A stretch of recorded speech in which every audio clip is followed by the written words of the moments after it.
Welcome to Sunday Night Live with Casey Trades. We will be having a special guest join us here in just a moment. Hope everybody had a great weekend. Let's have a great trading week.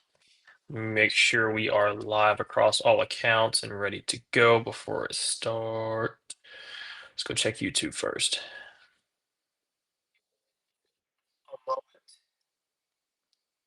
All right, YouTube is live. Let's go check X.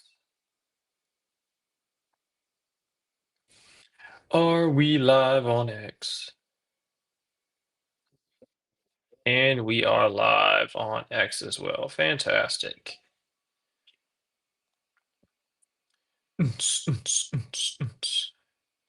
Sunday Night Live. Go ahead and send the link out in Discord. Let people know that we have started.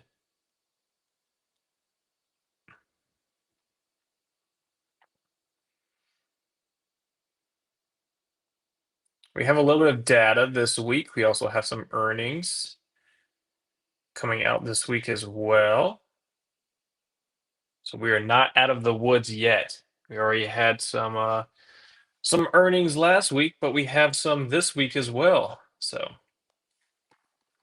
get ready for another exciting week. I'm sure we're going to have more headlines coming out.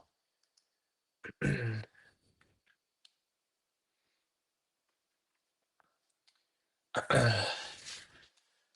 me go ahead and do a quick little rundown as we're getting everything sent out. For this week, we have a few things coming out on Monday. We have ISM Manufacturing PMI. We also have Palantir earnings on a Monday. So Palantir earnings, that's the main one for Monday. Tuesday, we have AMD got the Advanced Money Destroyer earnings on Tuesday and JOLTS data as well. Wednesday, we have ISM Services PMI and ADP, and then also the Googs. Google earnings will be Wednesday. Thursday, we will have initial jobless claims, and then we have Amazon earnings. And then Friday, we have US job reports and consumer sentiment. So a little bit of data every single day: Monday, Tuesday, Wednesday, Thursday, Friday. And then for earnings, Monday, Tuesday, Wednesday, Thursday, with Palantir, AMD, Google, and Amazon. So it's going to be an exciting week. I'm sure we're going to see some headlines as well coming out this week from Trump, if I had to take a guess. So we are not out of the woods yet. Probably going to be a very similar week to last week outside of FOMC, even though FOMC was a nothing burger. Everything that Powell said, I mean, everyone kind of already knew. There was already like a 99.9% chance that rates were going to be unchanged, and he kept everything short, sweet, to the point during the press conference. So it was nothing new, more of a nothing burger. So other than that, very similar week with some of these big tech earnings and some other data. So if you are watching the stream here live right now on X, if you could please just hit a like and repost. I would greatly appreciate it. It's free to do so. Let people know that we are live. This session is always recorded and will be saved onto X and my YouTube channel. So the ones that cannot attend this session live, they can watch this later on tonight or early tomorrow morning before next market open. They can look at all the charts and TA and education, everything that we're going to cover tonight before next market open. So the more people that share it, the easier it is to find.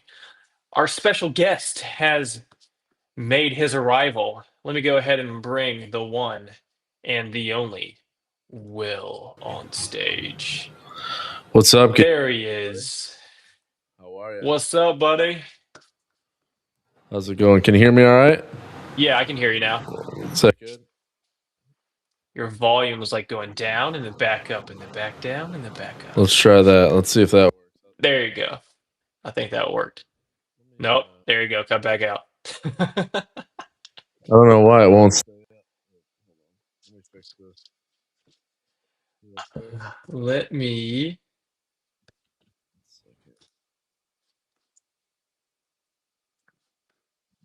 Make sure it's I have you on 100% on my end. I think. How about that? Is that better? There you go. Now I can hear you. Yeah. Okay. Is that loud enough? Yeah, you're Cool. good. Yeah. It keeps. Sweet. I don't know. Why does it keep turning down automatically? It's weird. Leave Let me it to see. technology. Yeah. Hold on.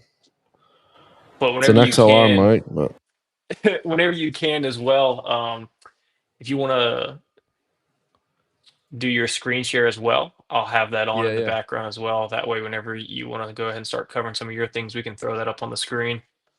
yeah. What do you want to? How do you want to start? I was thinking maybe we do like a big. I think I just want to start with like last week, and I had posted this internals, and I Yeah, just wanted everybody to take a look at kind of what I saw last week. So I think I want to share this, yeah, and like we'll just 100%. start with this because I think this is important on on the context of last week. So let me see if I can. Yeah, you're already reading my mind. I wanted to go ahead and let you come in and go ahead and share your overall thesis for going into this week from things that happened last week, and then Yeah, your overall macro, there everything you that you go. have that you want to share, so we can get that out of the way first, get all the big part Yeah, yeah, for started sure.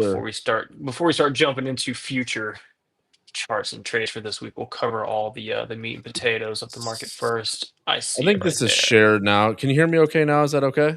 Oh yeah, Volume's you're good? good. Okay. Yep, you're good. So I just I just copied this and I kind of want to share. So this is like the internals that I look at, and this is in Thinkorswim. So on the top left, you have the advanced decline line for the S&P 500, and then below that you have a weighted histogram, which is basically every day it plots price from the opening prints, and then if it's below, if the histogram's to the downside, that means the opening print was up, and then the stock traded lower, the index traded lower, and then on the right side you got the cumulative tick. If you just look at the week in totality and you say we didn't really go anywhere, but under the surface, I would say it was a little bit more of a bearish tone. You look at Monday was up, Tuesday and Wednesday, the advanced decline line was down. Thursday, we gapped up and then kind of went back to the zero line. And then Friday was more bearish. But if you look at basically from Wednesday on, that histogram's pretty red. And then look at the cumulative ticks all week. There was just selling underneath the surface. Yeah. So that's kind of what I noticed, and I don't know. I'm sure you probably looked at the same thing, but that's just kind of something that stuck out to me. No, absolutely. I mean, I think we've covered it almost every single week. It's like everyone, I think everyone has the same thing. It's like we know we're in a bull market, but at the same time, we seem like so weak, like hidden at the same time. When you look at the internals, it's like, yes, the market is looking strong. We're in a bull market, but everyone's waiting, just thinking that we're going to see a shift coming soon. And when you do look at the internals, the market has been holding up relatively well, but a lot of things on the internals have not been lining up. It's been leaning more bearish, honestly, up here at these highs. So it's wondering if we're going to start seeing maybe a few months, maybe a little bit of a correction overall within the S&P 500, maybe the Nasdaq as well, pulling back Yeah, as things start I to shift and curl to the downside. I agree with you. I think just kind of leading into that, if we just go to like we can look at the indexes and talk about these together. Let me switch screens here and go to this one, and we can just kind of pull up kind of where we are, where we've been. We can go to the monthly, and I think the weekly candle on the NDX as well is important. So like let me zoom out for a second just so we can look at this candle. So there's two things that stick out to me on a bigger picture, and these divergences that I've been talking about since basically October, since we kind of had this move over here. The RSI has been fading and momentum has been fading. And if you look at the moving average of the RSI, it continues to trend lower. And you look at this price action, which is a big balance area, and you say, okay, we've really gone nowhere in 3 months, really since September, right? Or Hmm. the middle of it. So we had good earnings this week, with the exception of Microsoft. The memory names were pretty good. Apple was decent, and who was the other one? Meta was obviously good. Big gap up, filled the gap. My question is when you see it, we wicked way above, and now you have a big topping tail on a weekly bar. In this, all of a sudden, if you look when we were really bullish, we were really stretched from the 9. We barely touched this 9 moving average, hardly at all. The 9 Mm-hmm. EMA on the weekly. And now all of a sudden, you have a lot of interaction with it back and forth in this area. So the more that you do that and you start to have momentum diverging, this just starts to makes me question, is the next move just higher? Is this a consolidation? Or does this start to roll this way and start to break trend? Yep. Obviously, we got a little bit of a gap down tonight, but when you go to the daily chart and you start saying, well, where are we now? Well, now the moving averages are starting to go sideways. This is what I would call, this was a key area, this 25,835. We broke above it.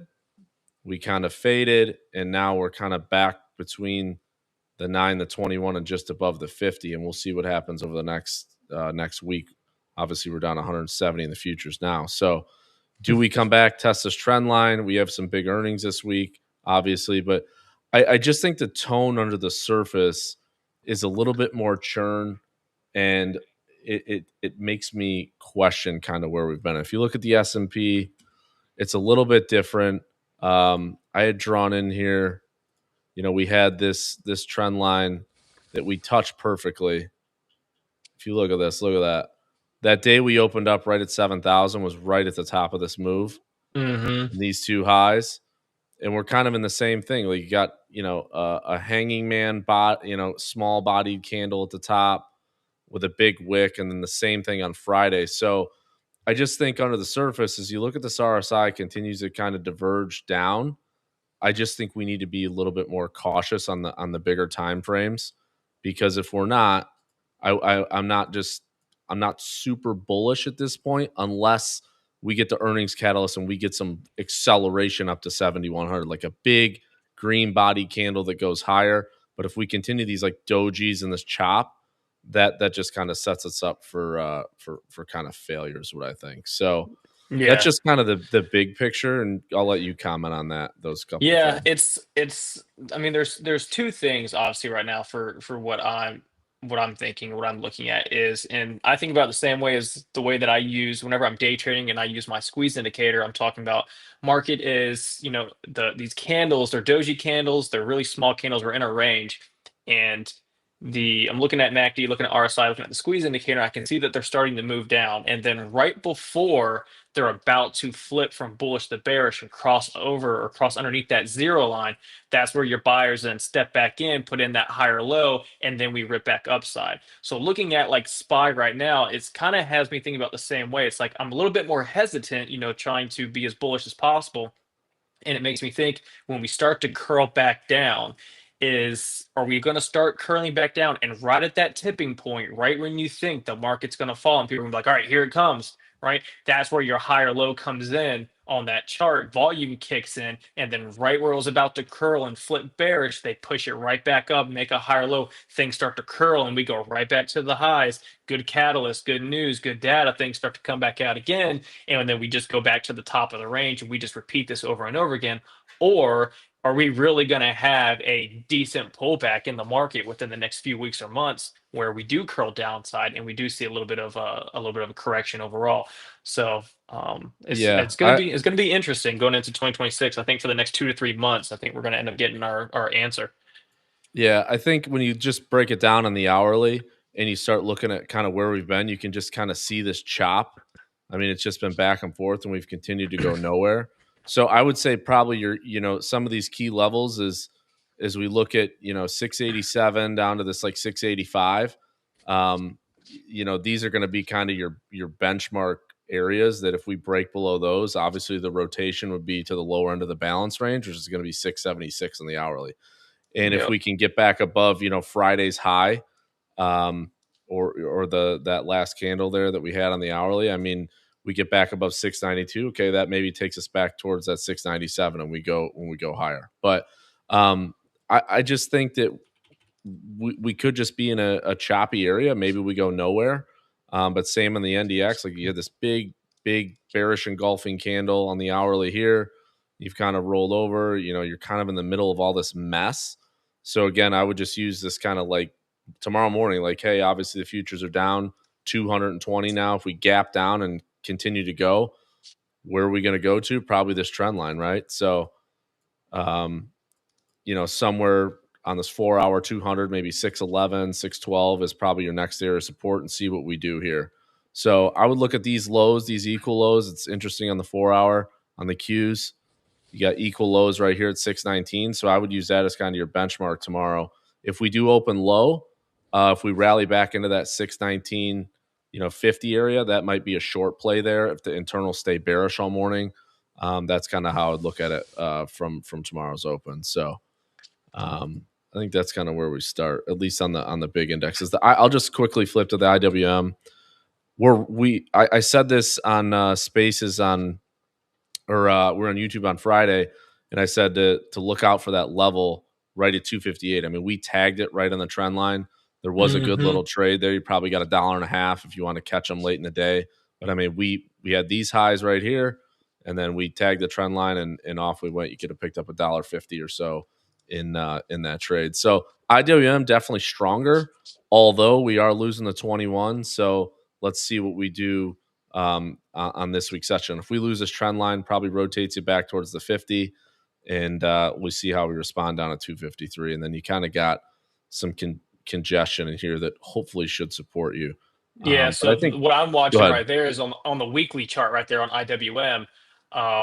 The We had like one, two, yeah. So right there is you're sitting right here on the weekly, and if we end up breaking that daily structure to the downside, and we take out the high from Monday, December the 8th, um, which is going to be around your 258 area just underneath, I think we can end up seeing a little bit of a drop on IWM, potentially back down to 250, 245 if we Yeah, start to see a little bit move probably this downside. high or something like that. You could see, Yeah, and you're a little bit overbought in general. But yeah, because I think IWM was the first one to make a new all-time high. correct.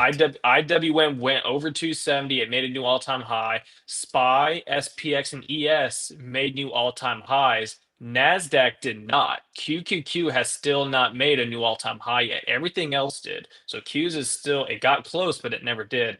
So I'm wondering if, after we just had some of this big tech earnings, now we have a few more coming this week. And if we start to see maybe some, good things start to come out within the market, if they end up pushing it back up and maybe Q's leads the way, maybe some of these tech names start to push back up higher. You've seen Sure. some relative strength in some other names. Q starts really pulling the market up. And then Q's maybe makes a new all-time high. And then with that being said, I mean, by default, maybe SPY and IWM get pulled up with it. We start seeing, a move back up to the top of that, wedge, that trend line that you had on SPX. So I'm curious to see if QQQ is going to make a new all-time high before we maybe start to see a pullback within the market. Yeah, I think the big thing is going to be earnings this week. Obviously, you've got some key ones. You got Palantir tomorrow. You have Google, and then you also have who else is Amazon. the big Amazon this week as well. So we got some big names that do report. So I think, and AMD, I think on Tuesday as well. So Yep. you got some more of the semi names. So I think that'll be important. I'll quickly just flip to. I want to talk about the dollar real quick. I posted this in the Discord, and I just want everyone to understand why I think this is important, and I think this trend line eventually. I know some people were saying they may think it breaks. I don't. I actually think that if you go back and look, I'll try to make this as there's a lot. So there's two areas. I mean, this goes back all the way to the 90s, man. There is a ton of support in this area when you look at this long term chart of the dollar. Uh, this trend line goes back 15 years on the dollar. I think part of the move with Warsh, you had this big wick on Friday, which caused a big sell off in gold because he's a little bit more hawkish, and maybe that's good for the dollar. I actually think we'll probably end up firming up here, and if we do get some selling in the markets, it's a little bit more aggressive. Remember, the dollar is a safe haven asset to some degree. So if there is a little bit more sell side, this dollar could rally. So I think we just watch this trend line. We've been down here a lot. Unless we start really flushing, that would put a bid probably back into gold and silver. But I I think silver at one point tonight was up like 10%. Now it's down, I think 6%, or down 2%. Like it's been all over the place. So I would just keep an eye on this for gold and silver. If you start to see the dollar start to pick up and the euro start to fade a little bit, that would probably continue to put more pressure on gold and silver. So I think that trade's probably run its course. And the only other one I'll just talk, and then you can get us some charts, and I have a couple trade ideas we can do at the end. Yeah. Is the Bank of America? Let me see, high yield. This is something else that I look at, and everyone's going to say, "What is this? What are you showing me here?" So this is the Bank of America high yield options index spread, and what this just shows you is when we were back having some volatility in October, you had the spread on these was up at 315 base points or so, and as that calmed down, obviously markets calmed down. But I've just noticed in the last few days, like this last session, like we just kind of broke back above the couple moving averages here, and these yield spreads have starting to widen out again. So I'm just going to keep an eye on this to see what happens with credit this week. I do know that there's a bank in Chicago, is a regional bank, Metropolitan Bank, and Capital went into FDIC conservatorship on Friday. They closed it, so it did get taken over. So I don't know if we're going to see some more issues in the high yield space or in the regional banks with another bank failure that just happened on Friday night. So we'll see. I'm just keeping an eye on this. This is a little bit more risk off as this continues to trend up. Obviously, if this continues to trend down, high yield spreads kind of come in, and that's a little bit more risk on environment. So we'll just keep this kind of on our radar. So that's kind of the two big things from a macro perspective that I have. I posted a bunch of charts on the Discord, which you guys can see. Probably the one, I'll just do this one. This is probably my favorite one that I think from a short setup that I like Oh, Dell. is Dell. I had posted this in there. I really think that this is a really good example of a head and shoulders top in Dell. I mean, you got a shoulder right here, you got the head, and you got a shoulder forming right here. The neckline basically right at this 118 level. We slit below it, and then there's pretty thin structure once you get below this area. I mean, it could take you. There's a gap here at like 98, but I like this. I think I'm going to get. Obviously, this will probably gap down if the futures stay where they're at tonight. But I do like puts, probably maybe some put spreads into that 100 level. Maybe buy the 110s, sell the hundreds, maybe 10 wide or 15 wide. Put spreads down to the 100 level in Dell. But I think that's a really good looking head and shoulders top. You had a break below the key moving averages, the 200, the 50. So I think this one could be a play to the downside. So that's probably one that I had that I think was good. So Nice. I'll kind of I pass just over to you, let get that, and I'll scan through some other charts and we can kind of go through some at the end.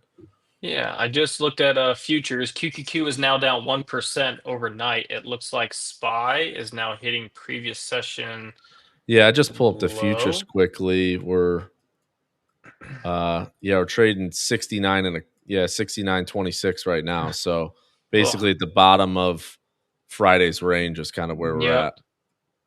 So, All right, let me but I'll toggle pass it this right thing over to you. Go over. ahead.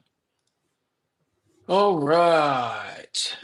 So obviously, AMD has earnings this week on Friday going into the close. I did take a few puts as a little bit of a lotto position. Um, so there's a lot of puts that were coming in on some 217.5s, and I believe some 205s and 210s as well. I'm not going to say this is going to be a potential bat signal, but AMP likes to look at these kinds of things like that. So you have this really large move straight up here, and then a nice kind of consolidation down here, almost like a little triple bottom. Move back up here, and then really high wick. So looking for a potential move back down to this trend line, which is going to be around 225, 250. And then if it does end up breaking below that, coming back down near that spot where that triple bottom was, which is around 200 cycle level on AMD. Underneath that, it does have a gap to fill potentially down to 170. So definitely going to keep this on watch. Obviously, they do have earnings Tuesday. Daily chart does not look the best ever since this resistance from October and November. It rejected it once again, almost to the penny up here with a really nice upper wick, and you're getting a lot of more red candles and selling pressure up in that area. You got a weird gravestone doji that kind of closed right down here. I think it closed directly on your daily 21 EMA. So break below that, get a move back down here. But underneath that does not look very good. And if you go to your higher time frame,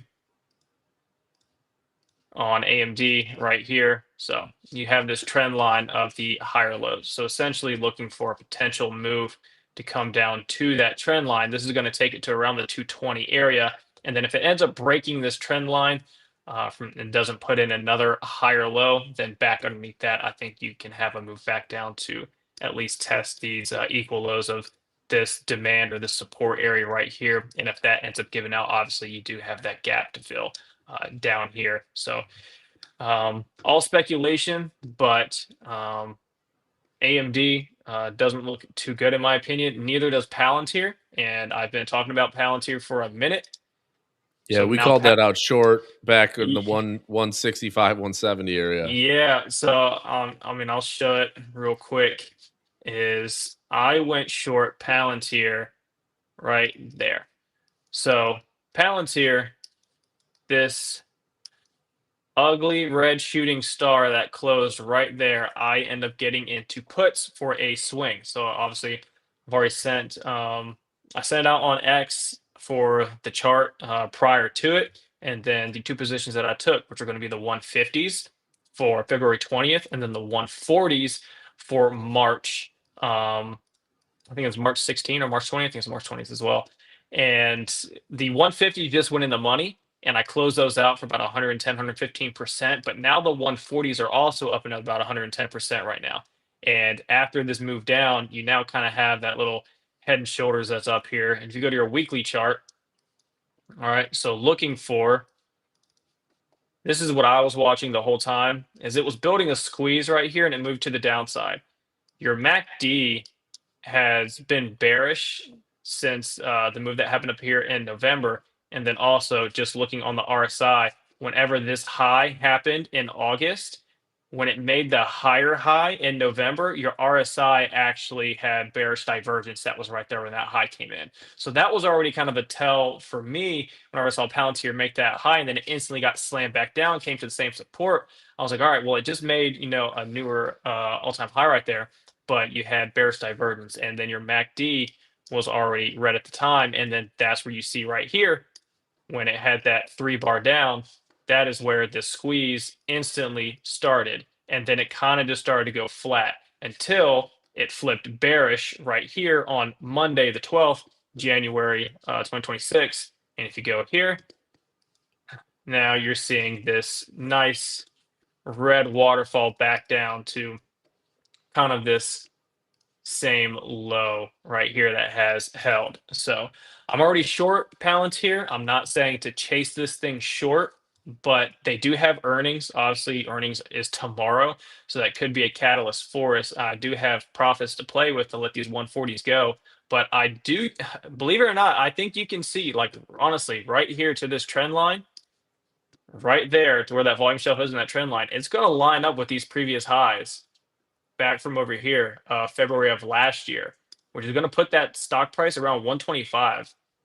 So I think you potentially could see another $20 downside move on Palantir, believe it or not. Yep. So I think that's a just great target there. That trend line, that primary support, you got a yeah, prior high there, and you got a big overhead supply now that's breaking down. So if if the earnings are bearish, I bet you it does take you right to that level, and you'll yeah. probably stop there Palantir would be if one they're of the bearish. names where if earnings comes out and they were absolutely disgusting and the stock really started to move to the downside, Palantir is one of those names. It's like Tesla. Like Yeah, on its earnings, that stock could be down 10 to 15 freaking percent. Um, Palantir is definitely known to make really large moves. I mean, this last weekly candle was minus 13.57%.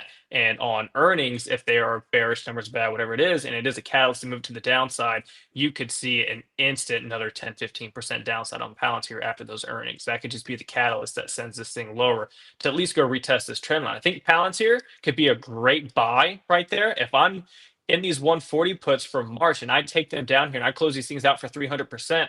I'm telling you right now, Palantir at 125, I'm going to look for buyers to step in that area and absolutely look to flip long if I see buyers step in. I think that's a great area on a larger time frame. SR flip, trend line test, higher low after the huge sell and the squeeze played out and earnings is out of the way. 100% I'm going to look to flip long right there if I see buyers step in. So I do think there's opportunity for downside on Palantir, and then near that 125 area, I do think there's going to be opportunity for a potential bounce play to take it back up potentially to the 140, 150 area.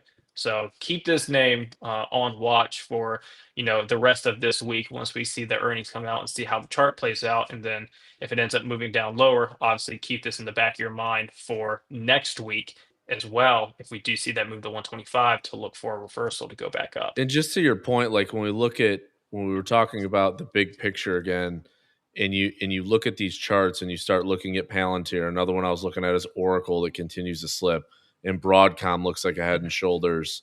And you just keep going through these charts. Outside of all the software names are getting beat up, ServiceNow, Microsoft, Adobe, into all these stocks are continuing to show weakness relative to the broad market. And when these stocks start to break down, and if this does break lower, eventually the index level will start to catch up. And as they say, the generals always fall last, right? And the generals are the big names that finally will start selling, and the names that have been outperforming. So just kind of keep that on your radar as we look through a lot of these charts. Yeah, and another thing with earnings this week as well is I love Palantir overall as a company. What they do, the stock has been very, very strong, been very, very bullish. And I personally am a little bit more bullish overall on the stock and their earnings. And again, just because earnings come out on a stock and they double beat, you would expect that the stock price would go higher, right? If you look at Microsoft, what happened last week, was that the case? In my opinion, I think Microsoft earnings it was amazing. What Microsoft reported for their earnings, it was absolutely fantastic. But what happened to the stock? It got absolutely annihilated, right? So just because earnings are positive doesn't necessarily mean that the move afterwards is going to be positive. You would assume that it would be. In majority of the time, I would agree and say yes, if the earnings are positive, the stock should move higher. But the key word is should, and it's I mean shoulda, coulda, woulda. But so just keep that in mind. I know a lot of people love Palantir. I'm very bullish on Palantir overall, but with earnings coming out, earnings is more of a gamble, more of a lotto than anything. The numbers can come out very positive. The stock could go flat and absolutely nothing and just IV crush everyone who decided to trade this thing. Or it can, Like Apple, yeah. that's Apple had good earnings and the stock went nowhere. I mean, Yeah, Apple had literally great went. earnings, and I made $1,000 on an Iron Condor because it Yep. didn't do anything. So just keep that in mind with earnings. Same thing with AMD this week, Amazon and Google. I know a lot of people love Amazon. I know a lot of people love Google. And just because you're like, oh, it's Jeff Bezos, right? He wouldn't let the stock go down. Amazon's a great company. Everyone uses Amazon Prime. I'm going to throw some calls on, for Friday expiration. And then they double beat and the stock drops 5% and you lose all your cash. You're like, what the fuck's going on? Like, just Right. understand those things happen with earnings. So, just keep that in the back of your mind if you do decide to trade any of the names that do have earnings. In my opinion, I mean, Will's probably going to say the same thing. I did it with a few names as well, which worked out very well in my favor. When I trade earnings, I do one of two things. If I am bullish on the stock or bearish on the stock, whatever the TA is going into it, I will enter in position that has a lot of time on the contracts. So if it's January and I want to be in any kind of position to swing it, even regardless of earnings, regardless of the move, if I think it can recover, even if it goes opposite against me, I still have time on these contracts.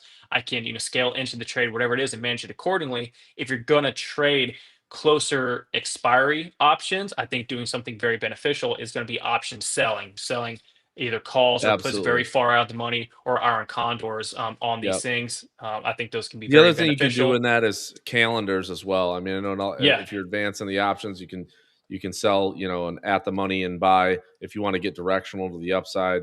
Like on Apple, a trade I did look at was maybe selling like the 260, 265 calls and buying the like March 265 calls. One day out. You can do calendars and stuff like that. It's another way to play Yep. premium selling. Absolutely. So one thing I like to do whenever a lot of people are more bearish on the market at the time, we think we're going to curl back down. People are thinking SPY and Qs, are a little bit weak right now, futures selling off, whatever. Maybe we have a few red days in the market. One thing that I like to do is look at these safe haven names, the ones that not people are not generally looking at because they want to look at Tesla, they want to look at Nvidia, Amazon, Apple. One thing they're not going to go look at is Pepsi, right? And people are not going to be looking at your cruise lines, your Carnival cruise lines. You're not going to be looking at KO, Coca-Cola, maybe some of your retail names like Home Depot, Lowe's, even Walmart, Kroger, Costco, right? I like looking at those names when either SPY and Qs are doing absolutely nothing or they're pulling back because you're going to see some rotation in some of these names, and other sectors will be stronger when SPY and Qs are pulling back. You could have energy moving up higher when SPY and Qs are pulling back. Something like this is Pepsi. This is Pepsi's weekly candle. The stock is up 6.26%. It is now breaking down from these lower highs that it's had multiple times. So all of these lower highs are right up here where this trend line starts. And then it got smacked again here. It got smacked again here. It got smacked again here. And now it is getting a huge green candle of a breakout right here. And not only that, if you pull up the squeeze indicator, it has been in a squeeze since November and it was moving to the downside and it never fired to the downside. And now it's starting to curl back to the upside along with the MACD that just curled back to the upside.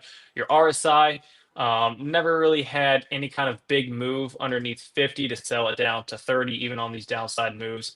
No, really, you had a little bit of bullish divergence back over here when it made this new low back in May of 2025. Your RSI actually had a little bit of bullish divergence.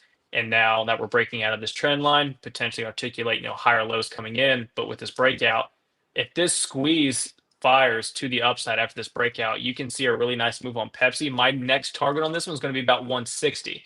So stock is currently around 153. So if it accepts back underneath, I'm going to say just 150 psych level. If it accepts back underneath 150 and underneath that trend line, I'm going to be no longer interested in that trade. But I would love to go back up and target these previous highs right up here because you can obviously see this is a big key spot around this area The on this other trade 160. setup too, just to your point, is the Coke made an all time high, I think, on Friday. It did With indeed. That was where I was going Yep, next. yeah, Coke obviously. So my point in this is when you look at these two names, look at what's rallying. Okay, you've had some of the tech names have been weak and continue to be weak. Look at the stocks that are rallying.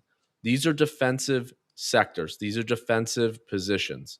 So when you look at some of these names, Walmart, Pepsi, Coke, I think J&J is up there, is done well.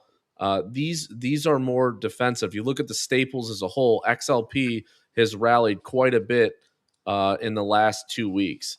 So when you look at these names that are breaking out, that are showing signs of strength, those are typically more defensive names and defensive positioning by investors. So that just makes me a little bit more cautious in the broad market when I see these names rally. Yep, absolutely. And that's like I said, that's one thing that I look for. Whenever I see spine cues not doing anything or they are weak or tech is starting to move down, I know there's something out there that is moving higher. And I'm telling you right now, look at your airlines, look at your cruise lines, look at your safe haven names, like he said, look at J&J, look at KO, look at Pepsi. Sometimes even looking at something like FedEx or UPS. Some of these other stocks that you're not thinking about all the time, these stocks are going to have incredible days. Look at the last two sessions here on KO. Absolutely incredible. Stock went up 3.5% one day, went up another 2.65% up the next day.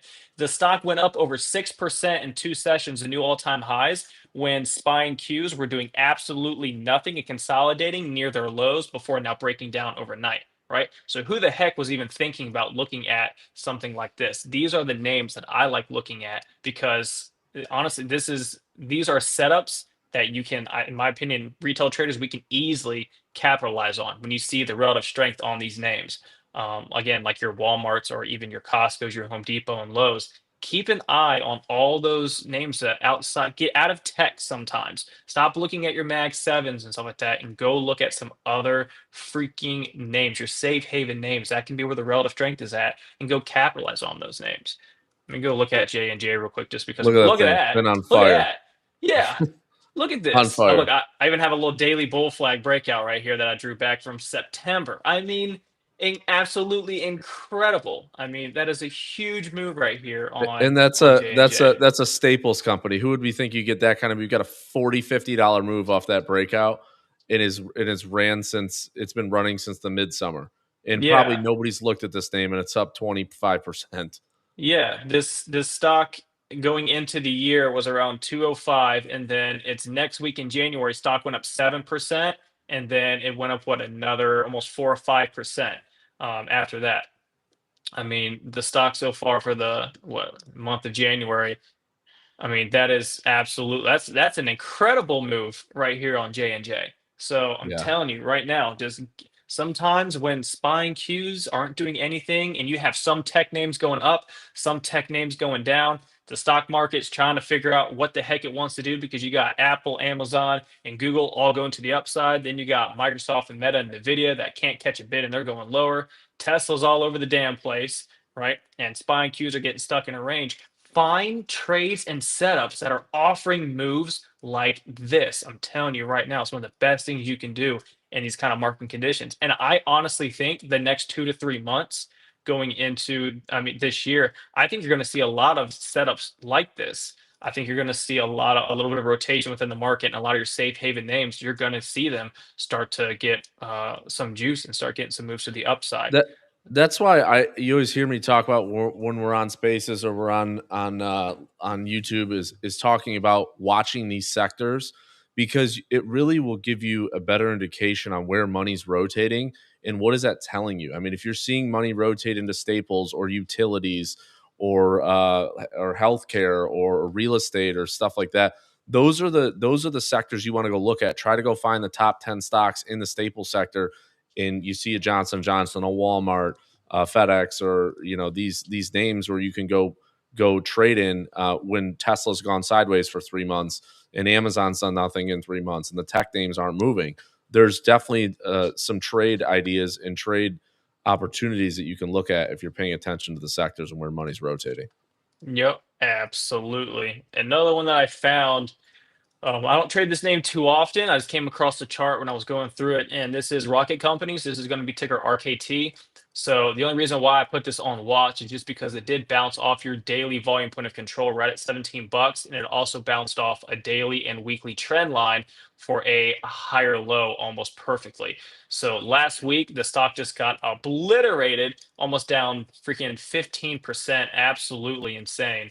Um, and I mean, that's an ugly daily gap down. I mean, the stock was at like 20.6 and went straight down to 17 bucks. So just hitting this kind of spot right across this area here, you could see some volume come in, some buyers step back in. So stock's currently sitting underneath 18. So you can risk a potential dollar downside if it goes back up to uh, fill that gap even near that $20 psych level. I mean, you're talking so just a 1 to 2 risk reward ratio for a potential swing trade just off this higher low, just based on a higher time frame. So I just came across this chart. I thought it was something interesting to watch. If it does end up breaking around the $17 area and that trend line, does not look very good in my opinion. But you'll see there's a lot of high volume traffic that happens around this area. So after the move that it just had to the downside, this could be a little bit of what I would call maybe a dumpster diver trade, where it's a stock that looks absolutely like shit, but this could be an opportunity to see buyers step in and see some support come in this area. So keep this one on watch. There's Go ahead if you want to go to that one. I just wanted No, to no, no, you're good. Go ahead. can you pull up XLV, which is the healthcare ETF, and look at that on the daily. I like this setup. I had a trend line. If you go back to August and draw a trend line from the August lows, yeah, those right into that next one. I think there'll be an opportunity if this thing comes in a little bit more and you got those prior highs maybe in that like 150 area for a trade. So you got a Yeah. nice trend line there. Healthcare is a little bit more defensive as well. So if we do get some selling in the broad market, healthcare probably outperforms. But you got those prior highs to the left from last year, right at that 150 level, along with that trend line. So I know it's below the 50-day right now, but if we do get down there, maybe healthcare could be a setup for a long again, because I still like it. The 200 is finally curling up in healthcare on the daily, so I do think healthcare probably will be a better performer this year than some of the other names. So just keep that one on there. Yeah, yeah, I have absolutely. an alert set at 150 just for potential trade there. So I'm gonna set one right here at 151 just to go ahead and give me a heads up right there, just in case.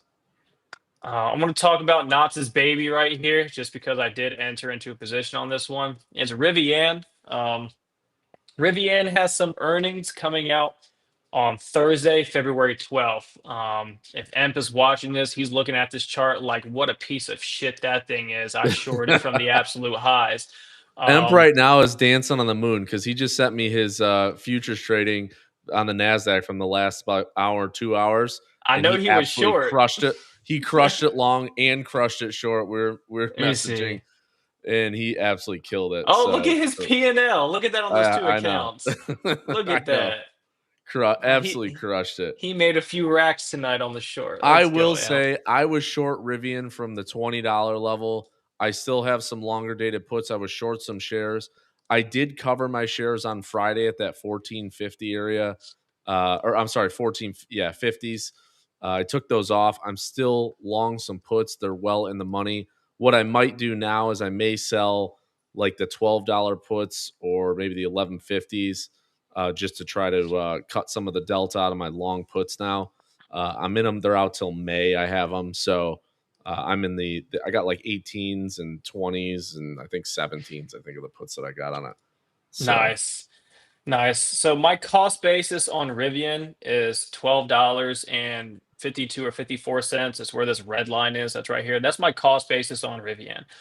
I sold a lot. Not a lot. I still have over half of my shares. I did Rivian was my in my long-term account, it was my biggest position that I've had for a while. Every time Rivian came down underneath my cost basis going to $12, I would sell cash secured puts. If I got assigned, I got assigned. If I didn't, I took the premium and I was good.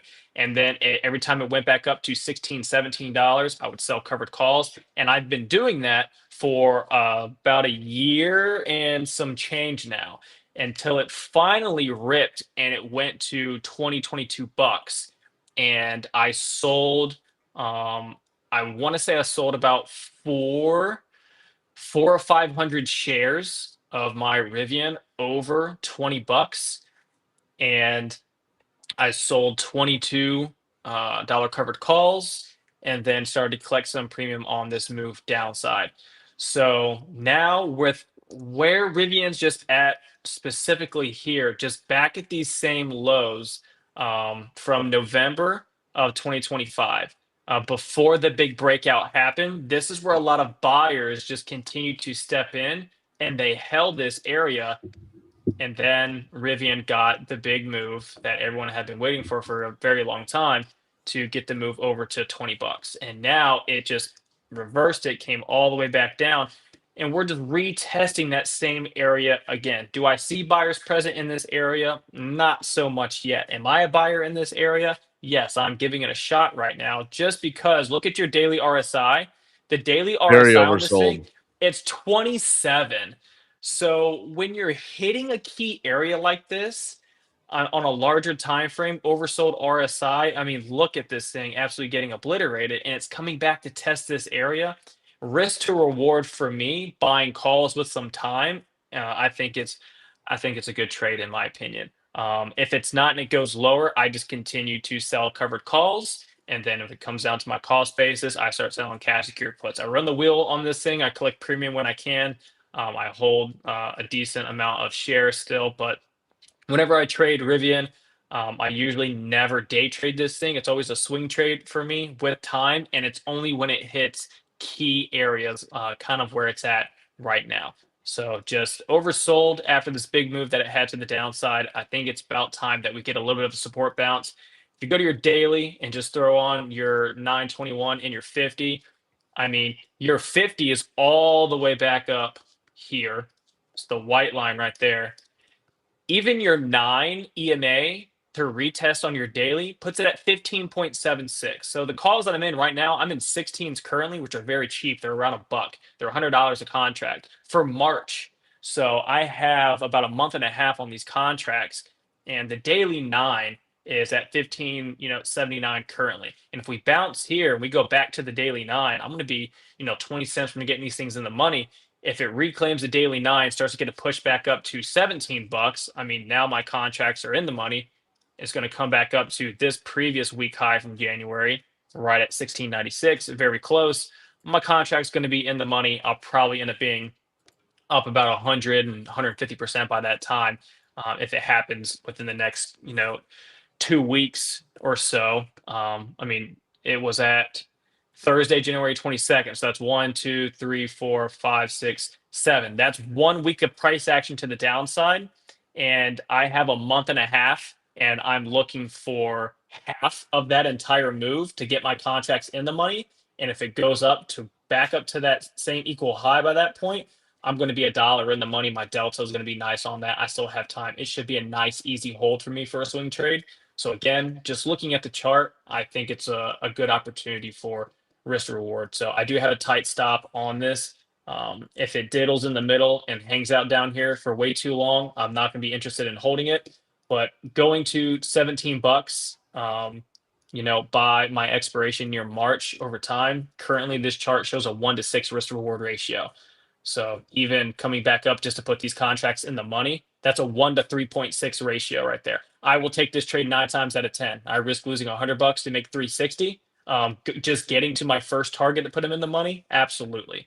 So keep Rivian on watch. Again, they do have earnings Thursday, February 12th. So the only way I swing this position through earnings is if those contracts, those $16 calls, are already in the money by that point, and I have locked in some profits. That's the only way that I swing these through earnings. So again, I am currently long right now in this name. Pull up one. I was just looking at CrowdStrike. I think the setup's not there yet, but I think it will be here at some point around the 402 level. I think that low down there. We still have some time to go, but I'm just looking at stuff to set alerts on. Like here. Yep. Yeah.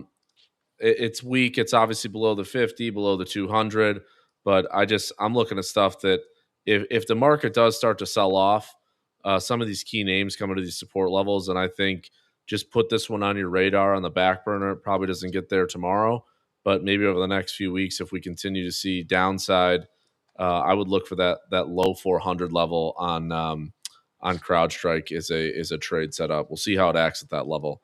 That one and the other one was I was looking at was Qualcomm, which has a support. Go ahead. Yeah, look at that. I was gonna say, look at that trend line right there too. Yeah. Fits perfectly. Yeah. Yeah. So if it does get that move right down to that trend line, I put an alert at 412 just to see maybe if it hits that, just because that's where some of these candle bodies were at right here. And then if it triggers that, it could undercut, come back up, and see buyers step back in. So at least I'll get the alert prior. But yeah, you have a trend line right there that lines up as well on your weekly. Right, exactly. So you got the trend line and you got some horizontal support, and I think that will be potential, could be a good setup. And they don't have, I think their earnings are a little bit further out March as 9th. well as, yeah. So we got about a month until you see earnings on that one. So I think that one will be the other two that look really similar is Palo Alto, which is PanW. It's almost like the same trade. It's got to come a little bit lower into that 165 area, so it's probably another $11-12 lower there. It has broken trend though. You're right on it. Oh, look at that. So that one is tagged the trend line, but you do have that low at 165. And then Qualcomm was the other one, which has like the 144 area. That broke, but you do have that low at like the 144 quarter. Yeah. So that one's a little dicier because it's kind of slipping through that bigger volume shelf that's there. This one's in a So squeeze right now that's flipping yeah, bearish that after. fire's downside, but they do have earnings on coming up here. What, 2 weeks? I think. No, this says tomorrow. Oh, wait, hold on. Is that correct? No, Is it Wednesday. tomorrow? Wednesday. Wednesday. Okay. Yes, that's right. Yep, they Wednesday. have earnings on Wednesday. So that's another name. That would be interesting. Gotta keep this one. I'm putting alert down right. You said one, yeah, 144. Yeah, Yeah, kind of at that low area right there. right there. I'm Could setting be a alert for trade that one to as it. well. Um, this one I haven't traded this one in a while. This is Toast. Yeah, I have Toast. not. Me neither. I think I've only traded it a couple times. Yeah. So I had this pennant drawn for a minute. So just some lower highs that were coming in. And I just kept doing that until I finally started to see a higher low after it bounced off this area here of support. And it did put in a higher low right here. And then after doing so, it broke the trend line, retested the trend line perfectly, back testing your 921 on the daily, rejected it, came back down, and now it is underneath that area of support right there. So now this thing looks absolutely disgusting. Breaking down onto the weekly, which would take it back down to this zone right over here. This was an area of resistance. Obviously, you'll see they ripped above it, consolidated, and they took it higher, came back down, retest, big reaction. So this is a big SR flip spot. This is a key area, which is going to be around 28 bucks on it. That is going to be next big support downside if this does move down. It is currently in a squeeze that is underneath the zero line. You do have your MACD, which has been bearish for quite some time since August of 2025. And then here's that bullish little divergence right here. And then it got that pop, and then it broke the trend line, failed.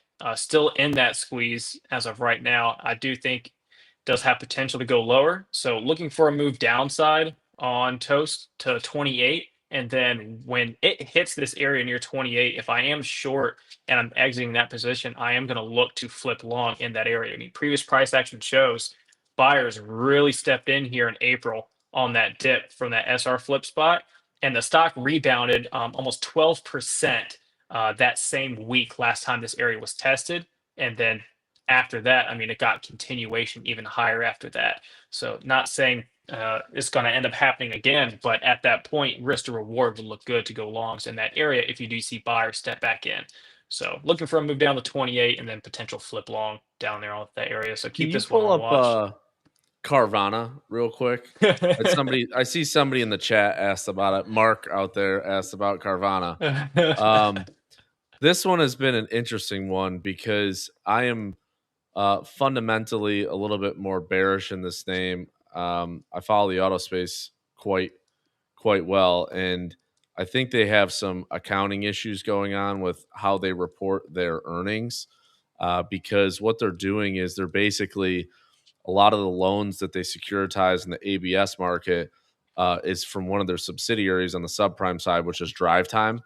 And I think that I know there was a short report that came out from Gotham City last week, and that's why the stock tanked almost $100 because they said basically if they're if they reported the actual value of those loans that they were selling, that they would be like down the profitability would be $1 billion less, and they wouldn't be able to cover their debt payments.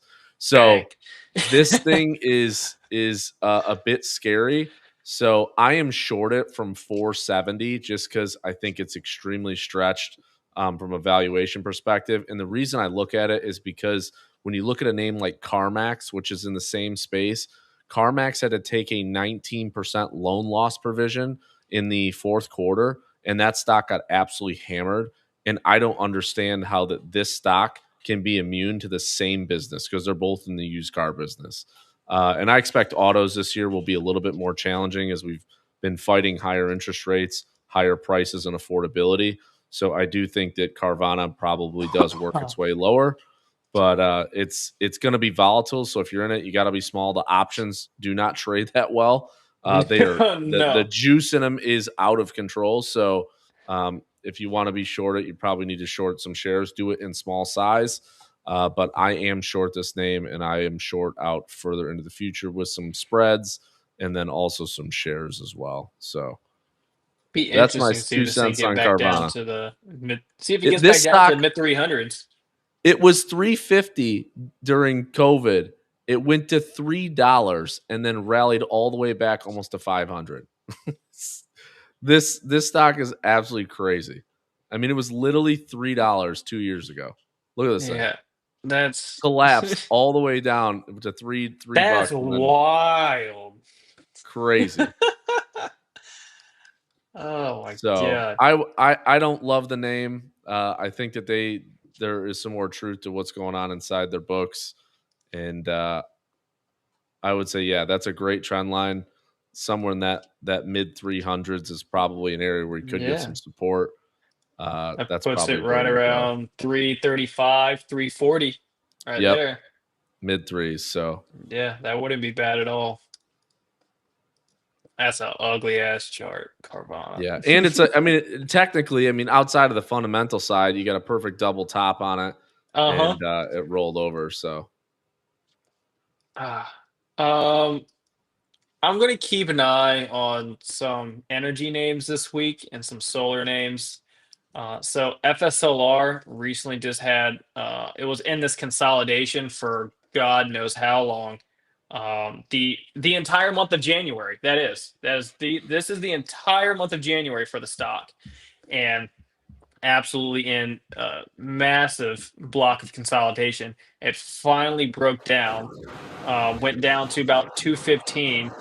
They waked it back up, just closed a little green inverted hammer. You do have this as a potential SR flip spot. This was a spot from the August 2025 area. They did a break and base above it in October. It held the higher low trend line, got a nice reaction off it. So this is the first time it's kind of revisiting this area once again after this consolidation breakdown that it just had. So just potential, maybe little dumpster diver trade. It's a stock that was looking absolutely disgusting. So see if maybe buyers step in right here around this 220 cycle level. The gap would take it back up to 240. So stock's at 225. So you're risking potential $5 downside for $15 upside. That's a 1 to 3 risk to reward. I'll take that trade 9 times out of 10. FSLR contracts can be a little weird sometimes on the options chain. So I will throw that out there, but they do have earnings at the end of February. So maybe bounce off this, maybe a little run back up into that area, and then earnings come out and take it from there. But just a potential back test area of support right there. Next one is NEE, so NextEra Energy. So higher low trend lines right here. Got a really, really nice big move up here. And then the highs from December, they rejected and a little move down. But kind of honestly, I drew a bull flag right here and then just got the breakout to the upside. Previous highs from this will take it back up to about 91 to 93, the highs from August and then December of 2021. So I do like this one. Honestly, if I didn't even see this the first time, and I'm not just finding a more bullish case, but that looks like, now that I put that bull flag right there, that looks like a cup and handle. So yeah, you and kind of here if have you that little rounded it, bottom there. look at I just shared. If you want to just click over to my screen real quick or throw it Yeah, up. yeah, yeah. Just the you I want to this is an idea I posted in the Discord, is just that I like the utilities anyways, which Dexterra is in. So if you look at this trend line, and we caught the 200 here, right down here, and we started to rally up, and these moving averages are starting to curl to the upside, and you're kind of just bumping your head against the trend line here in the 50-day. So if we can get a move back above this trend line, you could get a breakout in utilities. And if you do get some weakness in technology, in some of the other big names, maybe the mag names, utilities might be a place where you could get some safety. It is also a defensive sector as well, and it's interest rate sensitive. So if we do get lower rates, and we do get some more cutting that maybe comes into the program, utilities might be an outperformer this year as well. So it kind of fits in with that narrative with NEE as well. This is I'm gonna flip my chart back over here in a second as well. Now that I just pulled that up with my setup, I want to show you this real quick. Look at this thing. So here's the same thing, right? Look at this squeeze currently on the Yeah. indicator. This thing has been in a squeeze since December. The last time it was in a squeeze was in November, and it fired downside on December 4th, and it flipped bearish right here.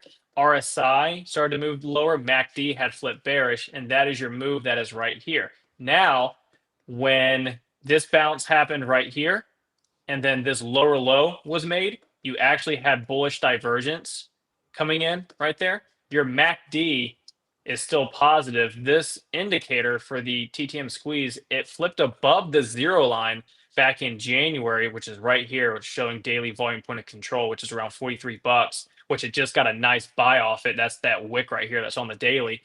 Which reclaimed your daily 921 and closed directly on the 50 SMA on your daily. And this right here is what I look for swing trades 9 times out of 10 to be bullish on is whenever I see your RSI that had bullish divergence right here moving up higher. Your MACD is also continuing to stay strong. And then being in that long area of consolidation, what I liked is when it looks like it was going to fire downside here and it made that lower low. The squeeze did not fire. RSI said I call bullshit and did bullish divergence on that lower low. And now they're Yep. putting in higher lows off of that right here. And it's still in the squeeze, which is now positive with your RSI back over 50 and your MACD is positive. That is a really, really good setup on a higher time frame. And when I see this, this is usually a swing long, in my opinion. So I really do like this chart. Yeah, and I think we probably, if we go through, look at some of, like, you just looked at Nextera. You got some other utility names that are in there. I don't know all of them off the top of my head. I can go browse for them, but there's probably some good trades in the utility space that will move more than XLU itself, just because XLU is obviously, but you could get a move. I think you get a move right back to that 44.50 or maybe 45. You could even target 45 and a half. It's kind of the range in there, but. Yeah, real estate. Actually, I got a good one for real estate. Pull up Yeah. I was like, this look RE, real estate looks really good too. another defensive positioning, right? And rate sensitive as well. Pull up REXR, which is Rexford Realty. REXR. Yep. And then go to the Beautiful. weekly. Oh And wow. yeah, if you go to the weekly, I can share what I already have drawn just so you can see it.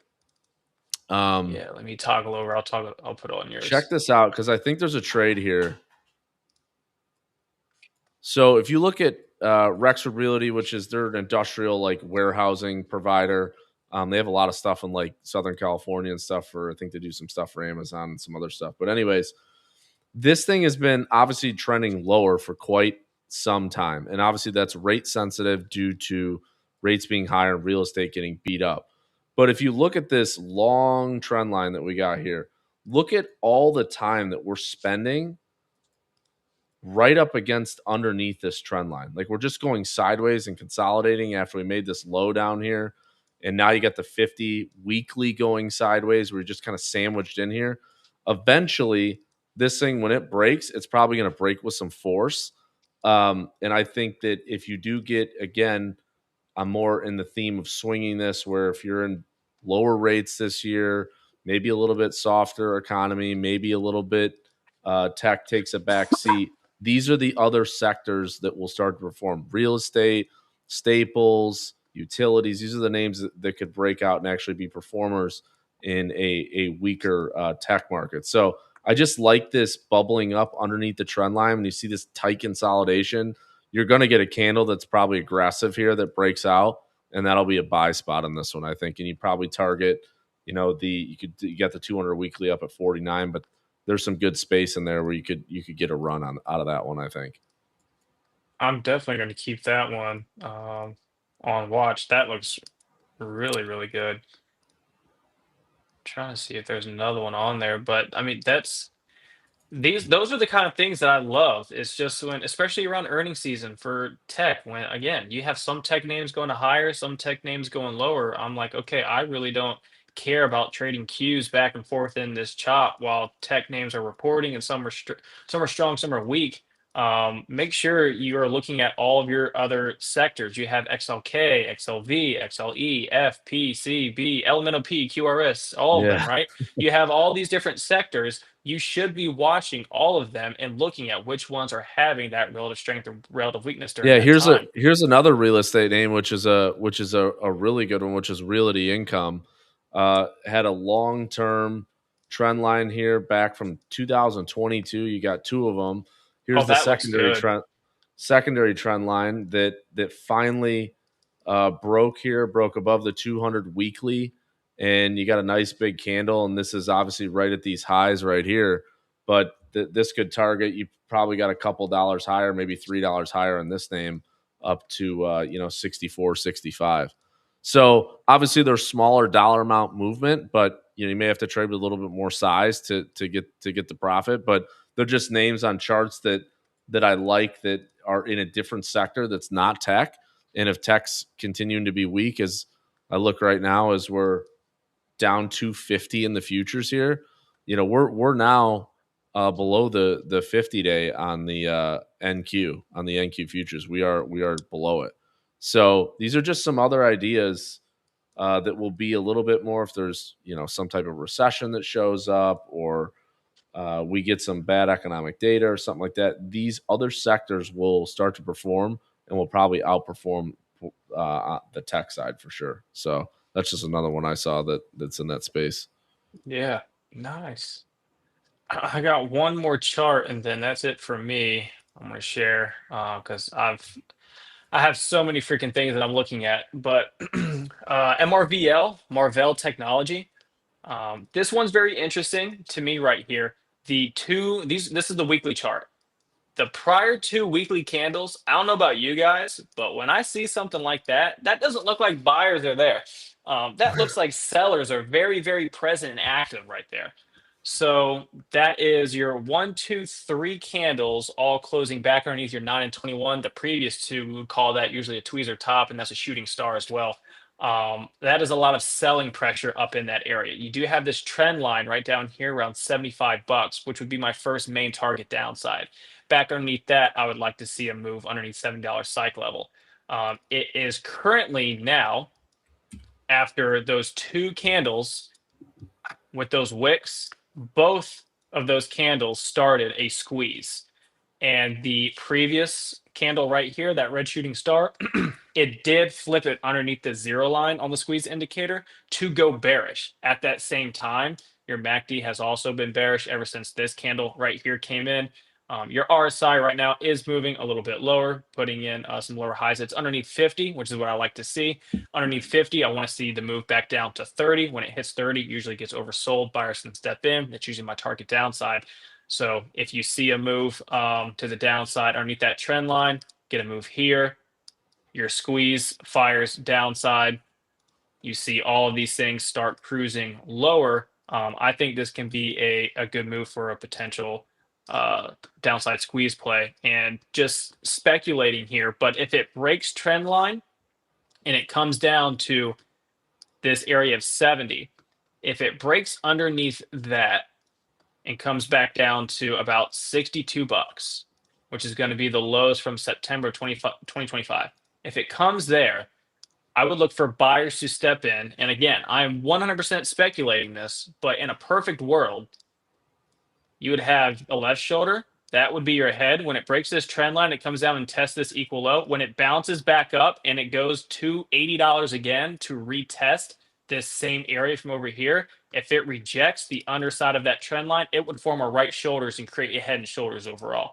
Now, this is from weeks and months out speculation, but this could be the start of a weekly squeeze to move it downside to break that trend line. And if it does, this would be essential full target for me, and I would look to flip long, honestly, around that area near 60, 62 bucks.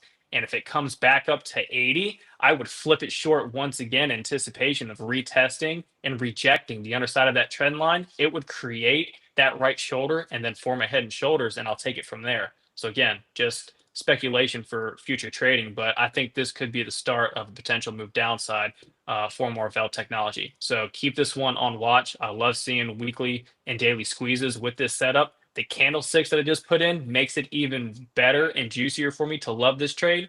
So this is Yeah. one of my top watch for a potential short, not even just this week, again, for weeks to come. So make sure you are keeping MRVL on watch. And that's the last chart that I'm gonna leave it with for tonight. I think if you got, unless you got to run, we could finish up with a couple.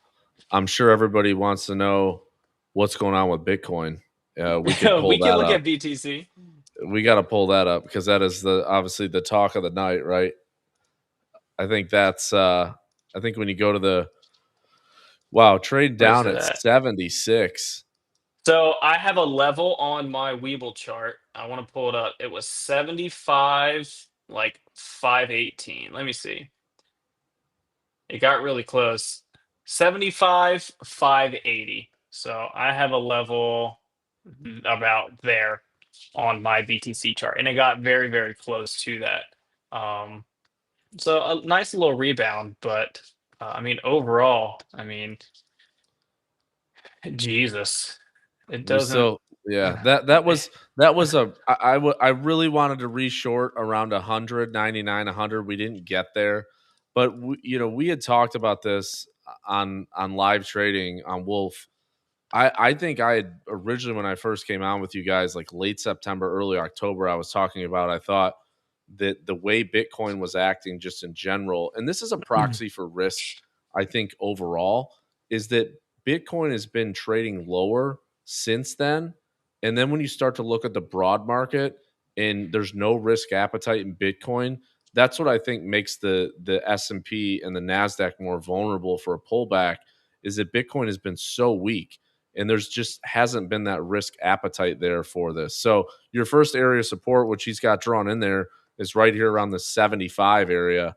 And then from there, it's got to take you into the mid 60s. I had an overshoot down at like 50 to 49. And then, you got 62 to 65 and in that congestion area in there. Yeah. But it just depends. Like, none of these levels, if you're looking at this saying, oh, I'm going to buy at 65 or 64, we could certainly overshoot down into the 50s. I mean, you could overshoot, if the selling got crazy, even further. So just be careful with this. I know everyone keeps saying, oh, I saw a million posts on X on Friday that after gold and silver sold off, that everyone's going to rush back into Bitcoin and, they're going to Nah. buy it up to 150,000. I'm like, just trade the charts. I have not been I'm not a Bitcoin holder. I do trade the futures, the micros, the big contracts are pretty big if you have some big moves. So I just trade the charts. I always try to look at the price action and then the moving averages. Keep your technical analysis somewhat simplified. Don't overcomplicate it. And you had a perfect bear flag that set up there after we moved below that 100 level. Really, it was like the 103, 104. Once we moved below there, we got the bounce at 85. We went sideways. You got rejection at 96. And then the last 3 days, 4 days really just started to fall apart. So I think Bitcoin probably goes lower. I think KC, myself, and some others on Wolf have all kind of been in that same camp that we think somewhere in the mid 60s, maybe you get an overshoot into the 50s or something like that. And then we'll see what happens there. Now, does something happen with MicroStrategy? Does something happen? We get going lower and you get some more fear. Sure, the selling could get a little crazy, but that could also create some opportunity for some trades on both sides. The Yeah, other one I absolutely. thought was maybe we look at gold real quick. I'm sure people probably got questions on that one after Friday's wipeout. Oh, what the heck kind of weekly candle is that? Oh, look at this Yeah. GLD daily. Um, That's disgusting. I think on just looking at GLD, it's a little bit different than the futures themselves, but I honestly think GLD Look, back to like the 50, which is 409 or right around 400 or 402, here's 403. GC. Yeah. So if we look at the futures, Let me switch back. It's on GLD. Yeah, I think back into that like mid 4400s. That when you get the washout move, you probably get a little counter trend rally, or you're going to consolidate here, and then maybe the next move lower could be a buy for a bounce at that 4400 area. Obviously, we need to keep an eye on the dollar and stuff like that, and then you obviously have the geopolitical risk in the Middle East with Iran if something happens there. But I think the move in gold for now has probably, I would say, run its course for the short term. So I would expect consolidation. I would like to see that move back into the 4,400 area. And Sitting that's, right on it. yeah, sitting right at the 50%, just Yeah, because the just move from was so big. yeah, So I just that'd be took the from the area that I swing would low look down for. here from October where it based at to those highs. It just entered. It was almost like directly where this giant red candle stopped at, and where it's sitting at right now is like $4,800. Uh, but Yeah. what is I think that's your level. And if pull up silver, might as well we're there. Silver, 34%. I was short this name. I started shorting it like early in the week. I think it was like Monday. Ah, I had started buying puts on SLV, and I was short a little shares. I was tempted on Thursday night. I was texting Ryan at like 1 a.m. because I was like, "Hey, I shorted gold. I'm like, I was thinking about holding it overnight. I took 100-point gain, and I knew in my head, I'm like, I don't want to go to sleep and this thing's up like $200, and I'm getting my face ripped off. And I'm like, I should just hold it. It's probably going to go lower. And I wake up and we have this big washout. But silver probably, ah. I mean, low 70s. I mean, it's possible this thing, in my opinion, probably has more volatility, obviously, than gold. But I think you eventually always go back to the breakout areas.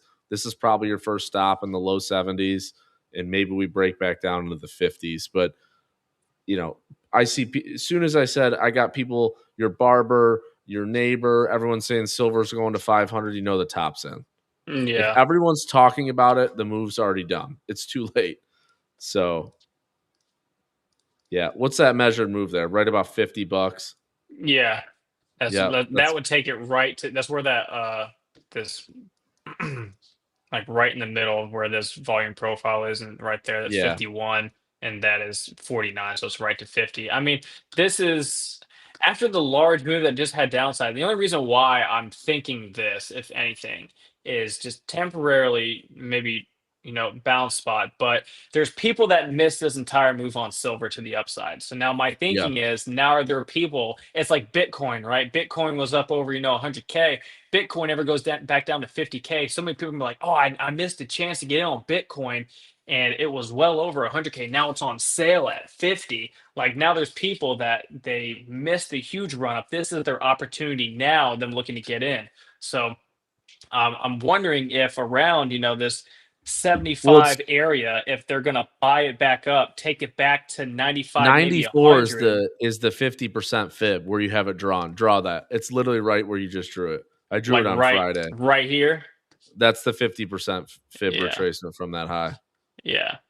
So So that would make sense. I mean, you get a retracement, you get a zigzag, and then you get the move lower. It probably does go back to 50 at some point. I think that's probably where you go. What was the other one I was looking at? Was we should pull up Robinhood real quick. That's another one that's been I know. I wish I was still short. Just broke 100. yeah. I mean, you're below the 200 day. You got some support here at 95 with those lows, but then the structure gets thin. I've been saying this. I mean, it's amazing. You look at the RSI down there, and you just I see was the gonna bear say, as it was making higher highs, it was screaming divergence. Yep, bearish divergence the entire time yep. on the I weekly. think this same like Oh, silver to yeah. It's just reversed. It gave up that entire move over the summer. I think it eventually probably comes back to that 67-point breakout, which you already have marked on the chart. I've been saying that for the last couple months. I think that if we slip below this 95 area, and they do have earnings, I think next week on the 10th or 11th. on the 10th. Uh, Yep. on the 10th. So Yep. I think we work our way back to probably that 67 level breakout. I'd be a buyer I'm there, a and I think buyer. I'm a yeah, buyer at buyer. If that you go to the point. weekly, there is a trend line that comes in a little bit lower. You just take that swing low from July of 24. Yeah, I think that trend Oh, line comes okay. like Run across right there. I see. yeah. Like going I want to across say it here. comes in the 50s or something like that, but it depends how long we take to get there. But you have some longer term, real structural trend line support in Robinhood. So I definitely would start to be building a longer term position somewhere down in that 67 area if we do get there. Yeah, this will be interesting. If you take that swing low from the April dip all the way to the previous swing highs, it's going to take you right to where all these kind of bottom wicks are that it was holding right there. So breaking back under 100, down near this 95, 92 area is probably going to be a key spot. I would expect, I mean, breaking underneath that 100, 105 area, we break down, come here, and then break, retest, rejection, because if you draw a trend line right here, that's probably just going to be another lower high from right up here. So you could see And that look move where that lower. takes you. Yeah, bounce back up. When it comes back down here, when that fails, then you start trickling down. You come back down to this area on the hood in the future. And the problem below 92, look at how thin the structure gets there. Like you just had a Yeah. bunch of one time framing candles, 1 week candles at a time, just move to the upside. There's really nothing to catch you until you get to the mid 60s. So Yeah. uh, Yeah, that there's really nothing else here. It was a straight shot up. So if this support right here gives out, it could just be straight. All these were straight green candles walking it straight up. It could be straight red candles just going to bring this thing straight back down. Yep. And now the earnings could change that. So obviously take it with a grain of salt. If the earnings look good on the 10th, I mean this thing could hold right here and go back to the upside of the trend line that's the downtrend line there. What about Tesla? Maybe you want to end with that one? Yeah, yeah. Futures are going lower, by the way. Yes, they Um, are. they are going down. I Q's is think only I think I 1.2% think now. M's buying a new house now because I think he's short again. Here's Tessie.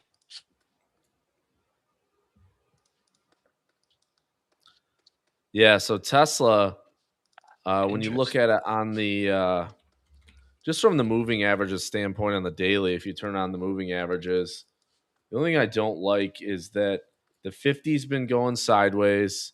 We're under the 9, under the 21. We wicked up to the 21 on Friday and then closed right below the 9 again. And you do have this trend line that's sitting there.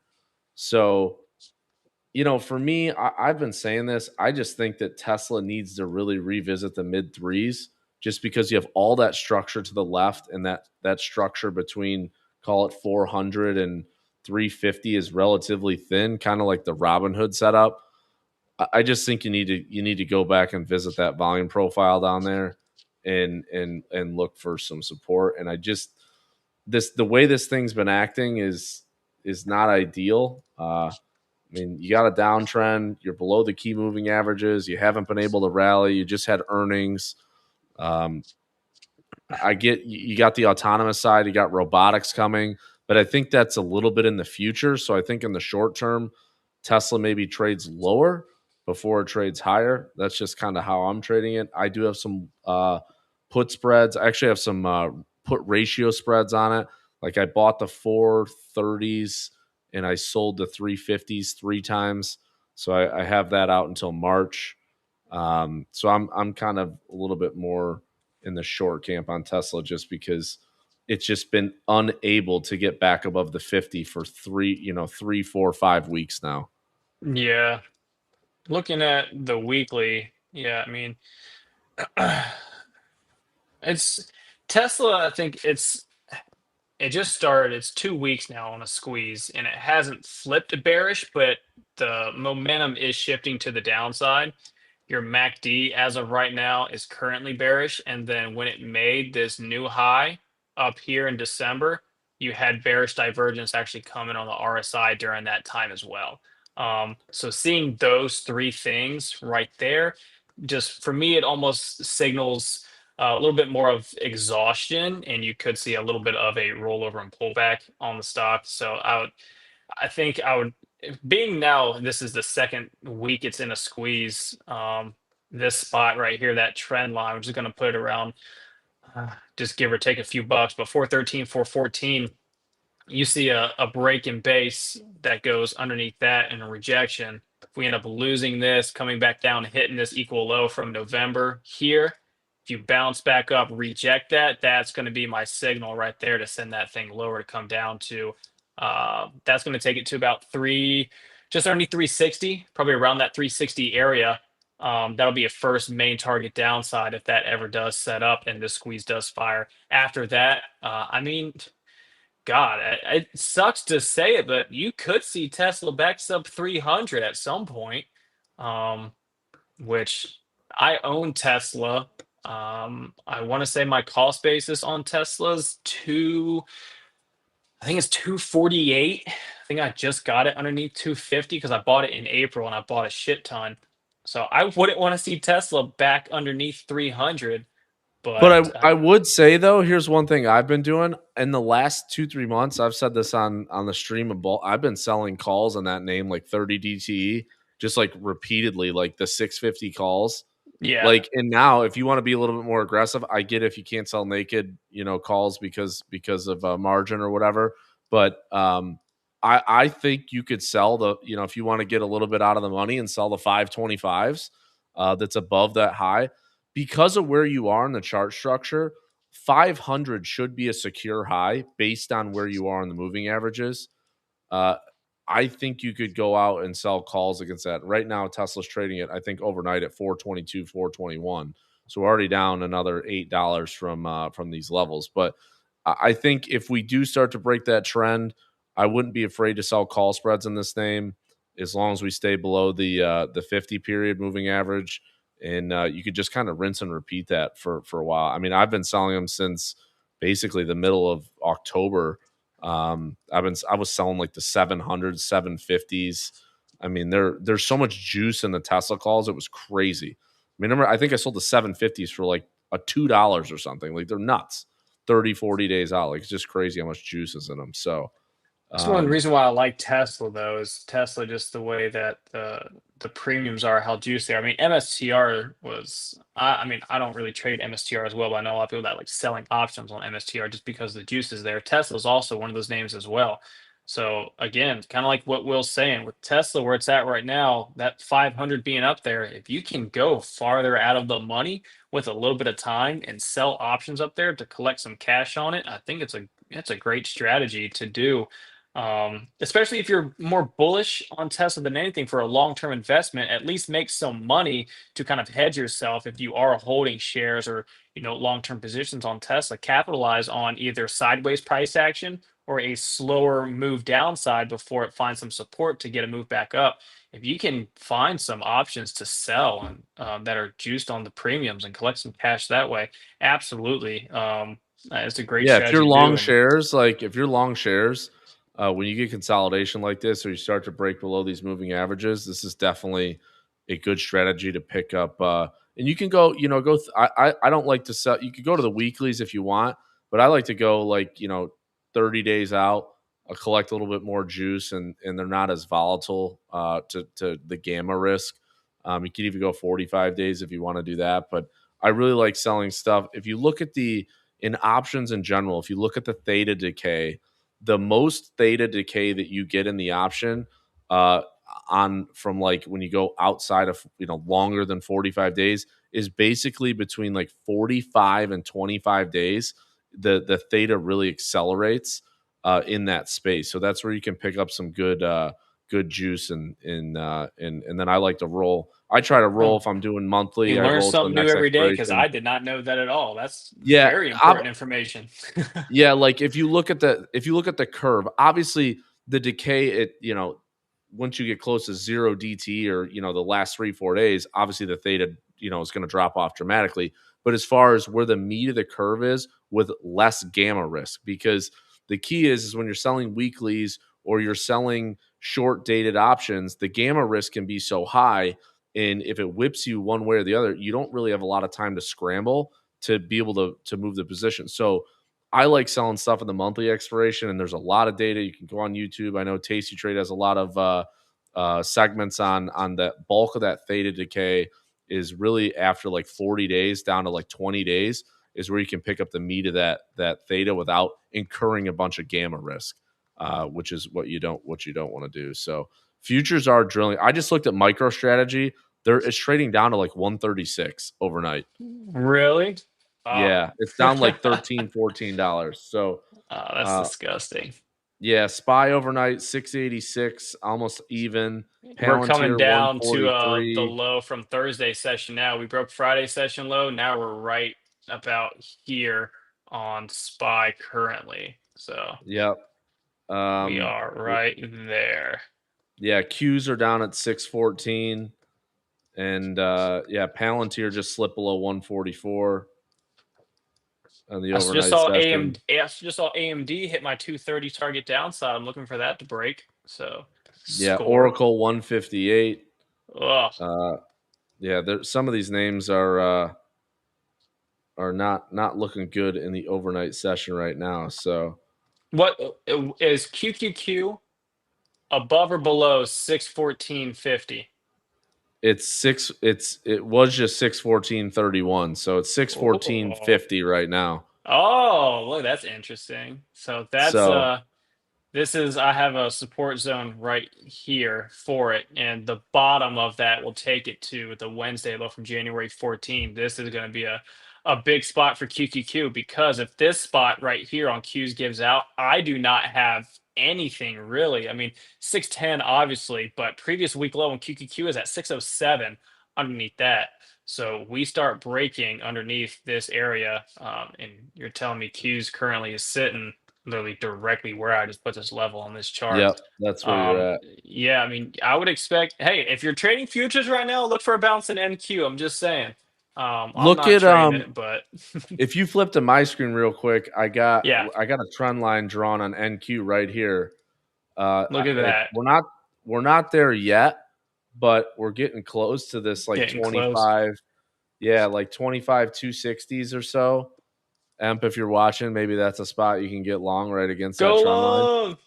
Uh, I think that'll be a big test. But if we bounce or we break through this tomorrow, that's going to be and look, here's the 50-day on the futures is here 25 533. We're decisively below that. Not so now you got this wedge, the symmetrical triangle here. What do you do with this? This move is we had this big move up, you have big earnings, and then two big body candles, and then now you got another one slipping here. I always it's like the more times you knock on a door, the more likely it's to open, right? So, I think that you got to be thinking that this move being down and we open up lower tomorrow, unless it gets bought right out of the gate, you get a bounce. But if we end up closing lower, I think that this sets us up for a move to break outside of this symmetrical triangle, and it probably ends up breaking lower. I've been saying that for a while. These divergences take, you go back to the weekly, like we talked about at the very beginning. These divergences, when they start to do this, they take a long time, 3-4 months to play out on weekly charts. They don't happen right away. But as you start to roll over and momentum is fading, eventually, and then you go through all the charts like we just looked at, CrowdStrike and Qualcomm and Broadcom and Dell and all these names that are weak, you got to start thinking, okay, now you're below the 9. This probably starts to fade. That's my opinion. I'm leaning a little bit more on the shorter side. I've been selling calls in the futures pretty aggressively the last few weeks, and I'm going to keep doing that. And I rolled some down tonight. But if we look at ES, this trend line, it's a little bit different. But the trend line in ES, it's maybe get held by the 50-day here, which is at 69.83, but it's going to be right below it somewhere, Um, 78. yeah, I was gonna say maybe undercut 6,900 by a little bit and see if buyers step back in and Yeah, reclaim. 69, something like that. Maybe this needs to hold. But again, what does this kind of look like? Look at a lot of divergence, weak RSI. I'd almost call this a double top, right? Two equal highs, and then you reject off it. So if you take out the 50 or we take out this trend line, you probably get one counter trend that rallies back up, maybe tags it.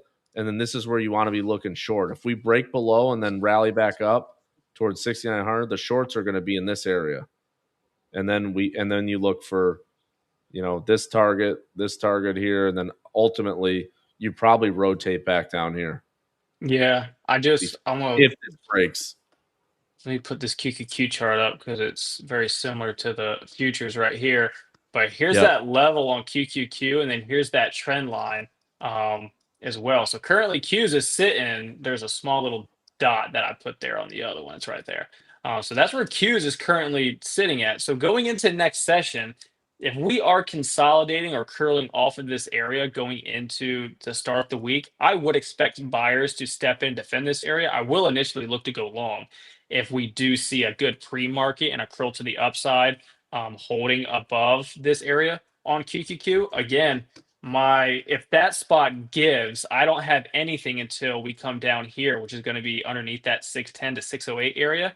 If you mark that same spot that's right there on QQQ, if you draw a 50% retracement from the low here to the high, look where the 50% retracement takes you directly to those lows from Tuesday and Wednesday, January 20, 2021.